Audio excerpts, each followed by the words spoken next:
Meus irmãos, a paz do Senhor. Amém. Abra, por favor. Obrigado, irmão Amós.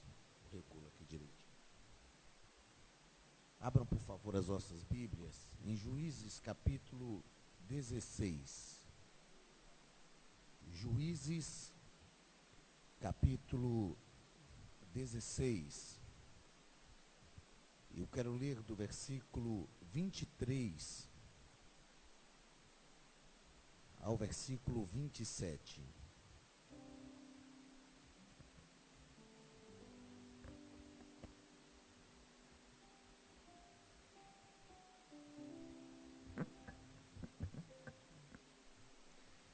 Juízes capítulo 16, do versículo 23 ao versículo 27, nos diz o seguinte: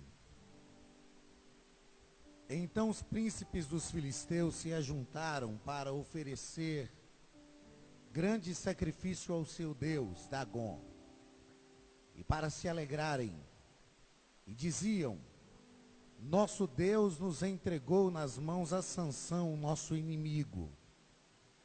Vendo-o o povo, louvavam ao seu Deus, porque diziam: Nosso Deus nos entregou nas mãos o nosso inimigo, e o que destruía nossa terra, e o que multiplicava os nossos mortos. Alegrando-se-lhes o coração, disseram: Mandai vir.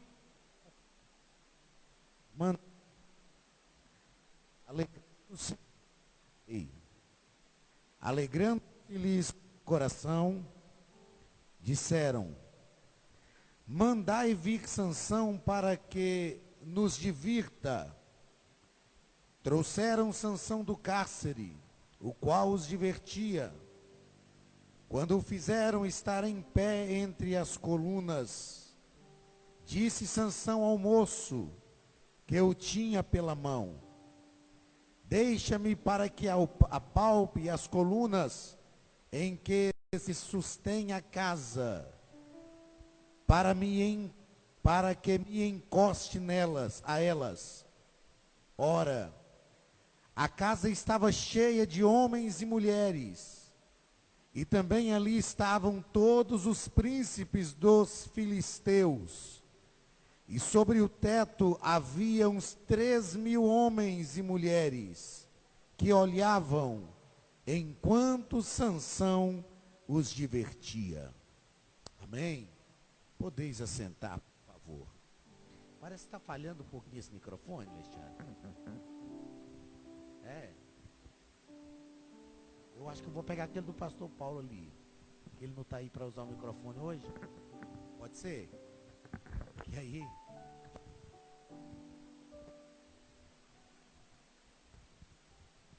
Ei, pronto. Agora sim. Glórias a Jesus. Não sei se você conhece esse hino, mas se você o conhecer, eu gostaria que você cantasse ele comigo. Há um lugar de descanso em ti. Há um lugar de refúgio em ti. Há um lugar onde a verdade reina. Este lugar é no Senhor.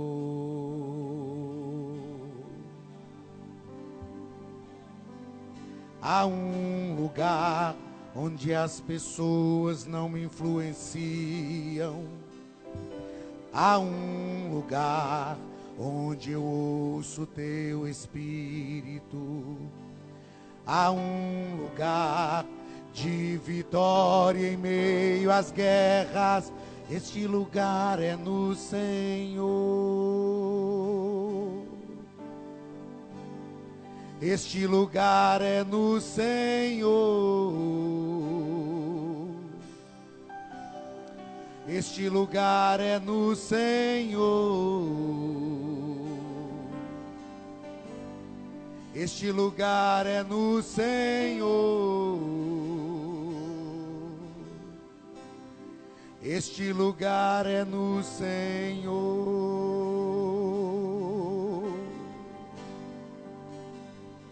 Há um lugar onde a inconstância não me domina. Há um lugar onde minha fé é fortalecida. Há um lugar onde a paz é quem governa. Este lugar é no Senhor.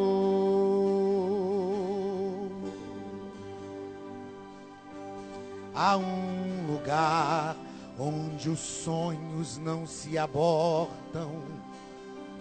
Há um lugar onde o temor não me enrijece.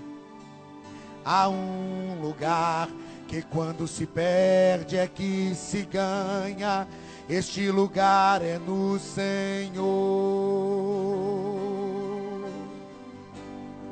Este lugar é no Senhor.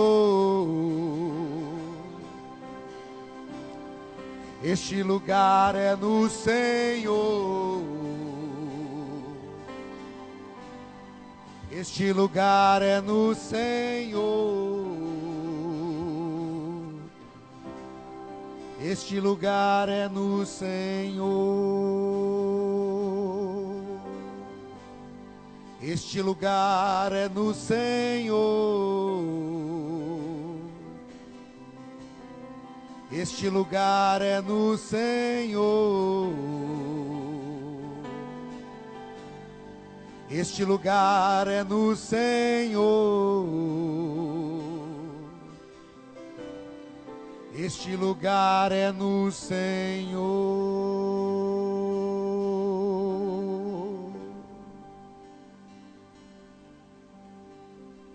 Glórias a Jesus. Meus irmãos, há duas terças-feiras passadas, nós falamos aqui sobre aprendendo com os erros de Sansão. E falamos sobre quando o chamado traz um homem à existência. E eu quero nesta noite, assim como naquela terça-feira, partindo do princípio que estamos num culto de estudo da palavra de Deus, falar ainda sobre aprendendo com os erros de Sansão, mas falar sobre Sansão e a característica social do seu tempo. Sansão nasceu numa sociedade que valorizava o que ele não podia valorizar. É como a sociedade que nós vivemos.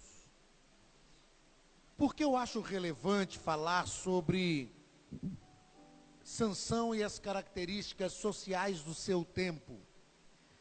Porque é impossível, como igreja, vivermos desvencilhados das características sociais do nosso tempo. Às vezes, pastor Feliciano, eu fico vendo pessoas falarem: ah, a igreja boa era a igreja de 30 anos atrás, porque elas tinham algumas características que a gente não tem hoje. Se a gente parar para analisar a igreja de 30 anos atrás, nós vamos perceber que aquela igreja tinha características da sociedade de 30 anos atrás.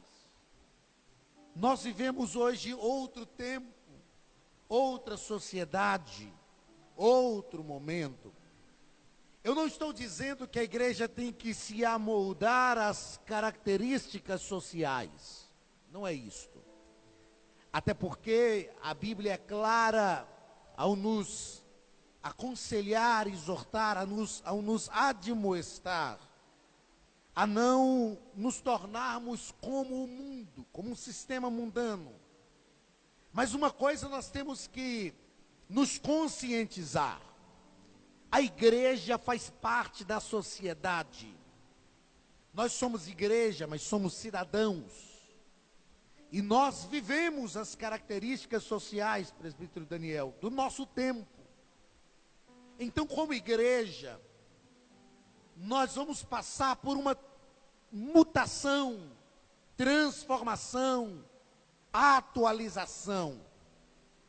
Nós precisamos, entretanto, analisar quais são as características sociais do nosso tempo e perceber quais destas características não devem fazer parte da nossa vida como igreja. E é isso que eu quero pensar com os irmãos nesta noite em relação a Sansão. Repito, Sansão nasceu num tempo em que a sociedade valorizava aquilo que ele não podia valorizar. A sociedade que Sansão nasceu era uma sociedade que valorizava o espetáculo. Os homens daquela sociedade, daquele tempo, eram homens de guerra. E o que mais agradava aos homens e àquela sociedade numa roda de conversa era contar dos grandes feitos, dos feitos tremendos de guerra. Isso prendia a atenção dos mais jovens, porque os meninos queriam se tornar homens de guerra também. Isso prendia a atenção das mulheres, porque elas queriam se casar com homens que eram valentes na batalha. E isto fazia com que a engrenagem social trabalhasse. E quando nós lemos as narrativas que o escritor de Juízes faz a respeito de Sansão, a gente vai perceber, pastor Fernando, que o escritor, ele faz isso saltar aos nossos olhos. O escritor está sempre tentando nos impressionar com as coisas que ele fala sobre Sansão. Por exemplo, no capítulo 14, versículo 6, o escritor diz que Sansão, ao se encontrar, a Bíblia diz que saiu um leão ao encontro de Sansão. E o escritor faz questão de dizer que era um leão novo. O texto diz que Sansão, sem ter nada nas suas mãos, ele rasgou o leão ao meio como quem rasga um cabrito. Matar cabrito para o povo de Israel era algo muito fácil, qualquer menino conseguia fazer isso, porque fazia parte da cultura, não só para o alimento, mas também para o sacrifício. E o escritor, ele está querendo impressionar os ouvintes, dizendo: Sansão fez algo que ninguém nunca fez, sem nenhuma arma na mão. Ele matou, ele rasgou um leão ao meio. No versículo 8 e 9 do capítulo 14, o escritor diz que depois, quando Sansão passava pelo mesmo caminho, estava lá a carcaça daquele leão que ele havia matado, e na carcaça do leão, nos ossos já ressequidos do leão, havia um favo de mel. Ele diz que Sansão tomou com as suas mãos o favo de mel de um enxame de abelhas. A gente sabe até hoje que isso é algo incrível, incrível, porque para meter a mão no enxame é preciso estar aparamentado com uma veste própria, porque dependendo da quantidade de picadas de abelha que o sujeito levar, ele morre. E o escritor está dizendo que Sansão fez isso como se fosse algo muito natural. Ainda no capítulo 14, versículos 12 ao 18, o escritor narra o casamento de Sansão. E todo mundo sabe que a atração de um casamento é a noiva. Tem pessoas que dizem: se eu for no casamento e perder a entrada da noiva, eu nem vou na cerimônia. E o casamento judaico, o casamento, naquela época, aliás, durava 7 dias a festa de casamento. E Sansão, no primeiro dia da festa, lançou um enigma. E durante os 7 dias da festa, ninguém prestava atenção na noiva. Todos se voltaram para o enigma que Sansão havia lançado. Sansão rouba a cena da noiva, sua esposa, porque esta era a característica da sociedade daquele tempo. Depois no capítulo 14, ainda versículos 19 e 20, o escritor diz que Sansão matou 30 homens só para tomar as vestes deles. Matar 30 homens para Sansão era algo fácil. Capítulo 15, versículos 4 e 5. A Bíblia diz que Sansão incendiou o arraial dos filisteus com 300 raposas. Ele ateou fogo na cauda de 300 raposas. A raposa é conhecida na Bíblia como um animal astuto. Como Sansão conseguiu atear fogo na cauda de 300 raposas e incendiou o arraial dos filisteus. A Bíblia vai fazendo várias narrativas sobre essa astúcia, essa audácia de Sansão. A Bíblia diz que ele matou 1000 homens com uma queixada de jumentos. A gente sabe que é impossível um homem matar 1000. Se os 1000 homens derem sobre um, eles vão sucumbir àquele um. Mas o escritor escreve que Sansão fez isso. Depois no capítulo 16, o versículo 3, a Bíblia diz que Sansão arrancou os portões de Gaza e colocou sobre o monte que virava para o lado de Hebrom. Sabe o que Sansão está fazendo? Hebrom era conhecida como a terra dos gigantes, dos descendentes dos Anaquins. Quem conquistou Hebrom foi Calebe. E se você ler o livro de Josué, quando ele foi conquistar, lá estavam os descendentes dos gigantes. Quando as pessoas olhavam para o lado de Hebrom, elas pensavam ali a terra de gigante. Ninguém tem coragem de guerrear com Hebrom. O monte que virava para o lado de Hebrom, as pessoas olhavam e pensavam, lá estão os maiores guerreiros. Sansão arrancou os portões de Gaza, que eram de bronze, pesadíssimos, colocou nas costas e levou e colocou lá no cume do monte que virava para Hebrom. A partir daquele momento, quando alguém olhava para o monte que virava para Hebrom e pensava que a terra de Hebrom tinha gigantes e guerreiros, eles viam os portões que Sansão havia colocado lá e pensavam, Sansão é maior do que eles. Sansão fazia tudo só para impressionar. Sansão recebeu 12 talentos para usar em prol de um chamado. E ele sempre usava os 12 talentos para impressionar. O escritor, ele é tão enfático em fazer com que esta astúcia, audácia, grandeza, força de Sansão amedrontasse e atemorizasse os leitores, que até na hora de falar da morte, ele fala com grandeza, ele diz assim, Sansão matou mais na sua morte do que durante a sua vida. O texto que lemos fala que o lugar onde Sansão estava cheio. O escritor não fala quantas pessoas estavam ali ao todo, mas ele diz assim, na laje, no teto, só no teto daquele lugar, tinha 3.000 pessoas.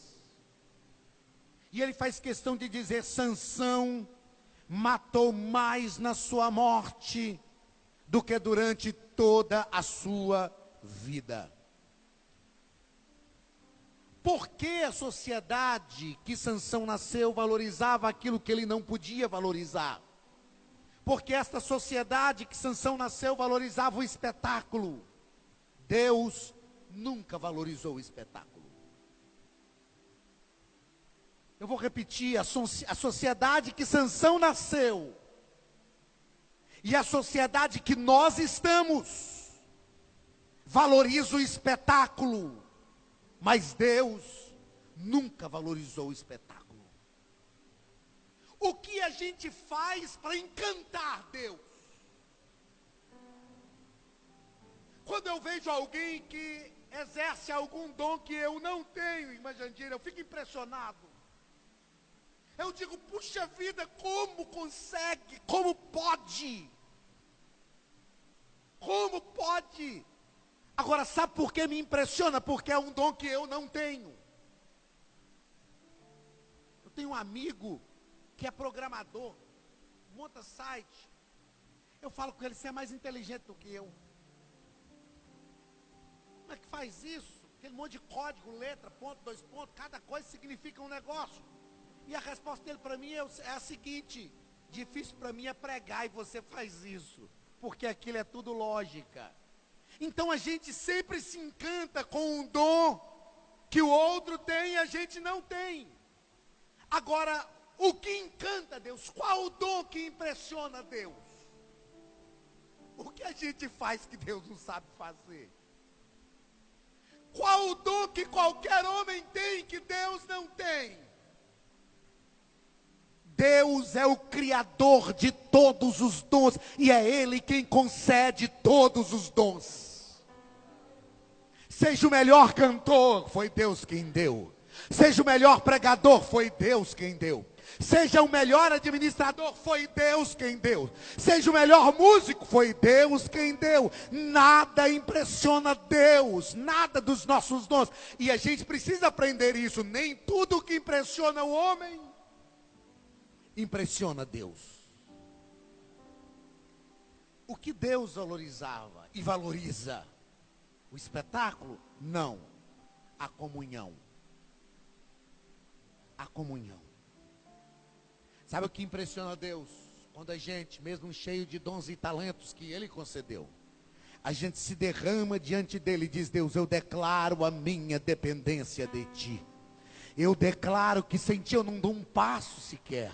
Eu declaro que sem Ti eu não posso pensar, não posso agir, não posso raciocinar. Só o Senhor é o dono da minha vida. Tu és a razão da minha existência. É por causa do Senhor que eu estou vivo. Tu és o meu sustentador, a minha alegria, a minha força. Tu és aquele que me alimenta. Tu és aquele que me faz continuar. Aí quando a gente pensa nisso, a gente entende que os dons são distribuídos por Deus para que todos nós cooperemos com a sua obra.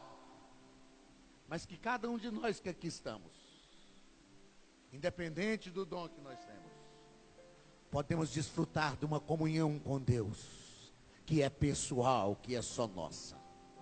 Todo espetáculo é avesso a tudo que glorifica a Deus. Porque todo espetáculo visa valorizar e glorificar aquele que o faz existir. Todo espetáculo nos leva a engrandecer o homem. A comunhão não. O espetáculo, olha o paradoxo entre espetáculo e comunhão. O espetáculo nos mostra, a comunhão nos esconde. O espetáculo produz a exaltação do nosso próprio nome. A comunhão produz a exaltação do nome do Senhor. O espetáculo nos torna conhecidos na terra, mas a comunhão nos torna conhecidos no céu. A nossa sociedade é também espetaculosa. Hoje a gente está precisando para impressionar as pessoas, para atrair, aliás, a atenção das pessoas, quase que fazer algo mirabolante. Esse final de semana eu estava conversando com pastores amigos e a gente estava falando sobre pregação, o que muita gente tem inventado numa pregação. Parece que não basta mais ler um texto, se ater ao texto, explicar o texto e entregar a mensagem que Deus nos deu a partir do texto. Tem que inventar um negócio. Tem que inventar um trem novo, um trem diferente. Tem que dar um show. Tem que fazer um movimento. Tem que fazer um negócio para atrair atenção. Sabe por quê? Porque talvez está faltando muita comunhão. Porque quando nós estamos em comunhão com Deus e falamos, pautados na comunhão que temos com Ele, quem tem comunhão com Deus entende o que está acontecendo e glorifica o nome dEle, porque sente que quem está ministrando tem a mesma comunhão, sente que a fonte é a mesma. Sansão se enganou em algo. Capítulo 14, versículos 6 e 19, capítulo 15, versículo 14. em 3 situações distintas. A Bíblia diz que o Espírito do Senhor tão poderosamente se apoderou de Sansão. Só que Sansão só se enganou em algo que ele não podia se enganar. Nós não podemos ser usados por Deus sem desfrutar de comunhão com Ele. Não dá certo, não combina. O Espírito de Deus se apoderava de Sansão, Sansão fazia coisas tremendas, mas era só aquilo. Se você estudar a vida de Sansão, sabe quantas vezes Sansão orou durante toda a sua vida, narrada nos capítulos 13 ao 16 de Juízes? 2 vezes. A primeira vez depois que ele matou os 1000 homens com a queixada de jumentos. Ele teve sede, e ele disse, eu fiz tudo isso e agora vou morrer de sede. E a Bíblia diz que Deus fez sair água de uma rocha para ele. A segunda e última vez foi quando ele estava para morrer, que ele orou e falou, Deus, lembre-se de mim. Eu aprendo que antes do nosso trabalho, Deus quer a nossa vida. Aleluia, aleluia. Antes do nosso trabalho, Deus quer a nossa vida. Porque o trabalho que a gente faz, outros podem fazer, mas a vida de comunhão, só nós podemos ter com Deus.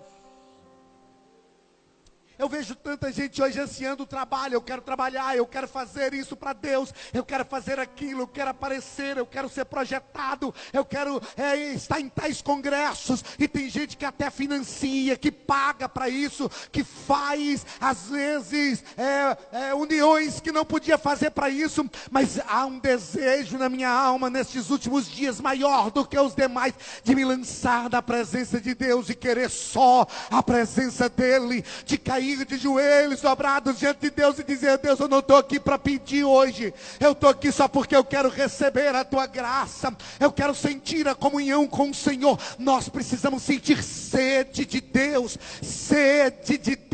aleluia. A Tommy Temer escreveu um livro chamado Caçadores de Deus, e no livro Caçadores de Deus, Tommy Temer começa a falar sobre brincadeira de esconde-esconde. E todos nós brincamos quando criança, ou já brincamos com filhos, ou com sobrinhos, com alguma criança. E o Tommy Tenney diz que quando ele brincava com a filha de esconde-esconde, e ele se escondia atrás do sofá, ele deixava as costas aparecer. Quando ele se escondia atrás da cortina, ele deixava a ponta dos pés para fora. E ele fala, porque o legal da brincadeira não era esconder. O legal da brincadeira era ser encontrado.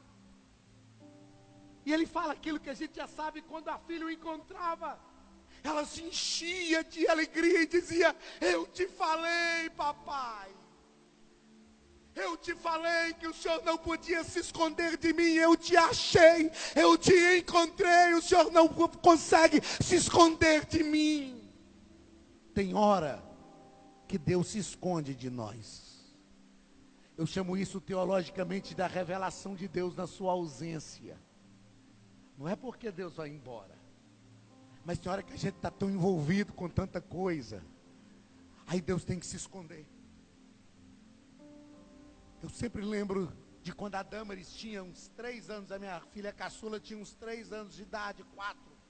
A gente foi para o Big Shop, eu não sei se eu já contei isso aqui.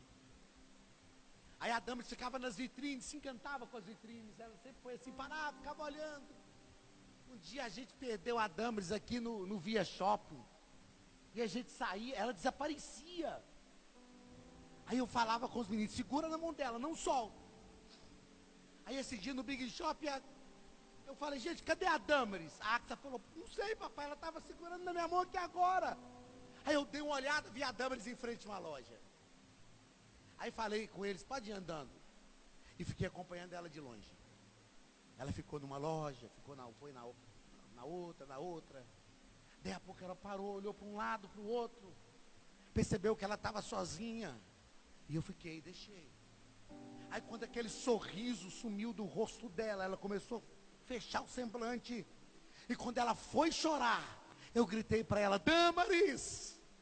Ela abriu os braços, sorriu para mim e veio correndo. Eu abracei com ela, falei: minha filha, você não pode ficar sozinha assim. Você não pode se encantar com essas coisas e se perder. Sabe qual é o nosso problema? A gente está muito encantado com espetáculos e a gente está se perdendo de Deus. Aí Deus tem que parar um pouquinho e a gente pensa que Ele ainda está lá. Aí Deus fala: não, deixa eu me esconder. Aleluia. Mas se Deus, quando Deus se esconde, Ele deixa indícios, Ele deixa vestígios no caminho. Se Deus se esconde atrás do sofá, Ele deixa as costas aparecer. Se Ele se esconde atrás da cortina, Ele deixa a ponta dos pés para fora, porque Ele sabe que quando a gente encontrá-lo, a gente vai dizer: ah, eu te encontrei, eu ansiava por ti, eu te quero, eu não quero te perder de novo. E o Tom Tenney fala que ser caçador de Deus é ter uma sede tão grande de Deus, que quanto mais de Deus a gente tem, mais a gente quer ter, até que a nossa sede se torne insaciável e a gente busque Deus todo dia, toda hora. Nós precisamos viver uma igreja que tenha sede de Deus, sede da presença de Deus. Antes do nosso trabalho, Deus quer a nossa vida, Deus quer a comunhão conosco.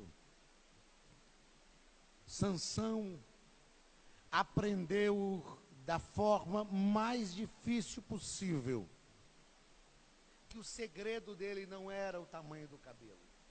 Não era. Ele aprendeu. Capítulo 16, o versículo 28. Texto que lemos. Ele está amarrado, as mãos amarradas, ou amarrado com um rapaz, os olhos vazados, furados. Sansão esqueceu que a sociedade que valoriza o espetáculo se torna também o espetáculo. Aí agora Sansão não produz mais espetáculo. Está cego, sem forças. Ele é o espetáculo. Nós precisamos ter cuidado, porque se começarmos a valorizar o espetáculo, um dia nós nos tornaremos o espetáculo para alguém. O texto diz que Sansão divertia as pessoas. Aí quando a gente lê, fica parecendo que Sansão fazia algo engraçado. Não! As pessoas se divertiam com a desgraça de Sansão, com a derrota de Sansão. As pessoas se divertiam. Aquilo que era a amargura da alma de Sansão era diversão para os outros. Mas no meio de toda aquela situação, Sansão se lembra que ele tinha nascido por causa de... Então corra para este lugar agora. Este lugar é no Senhor. Este lugar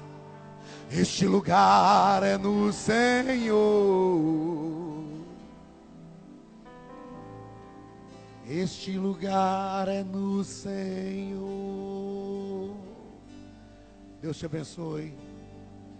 Não se esqueça, Deus não se esqueceu de você. Deus não se esqueceu de nós. Aleluia. Deus não se esqueceu de nós. Aleluia. Aleluia. E Ele faz de novo.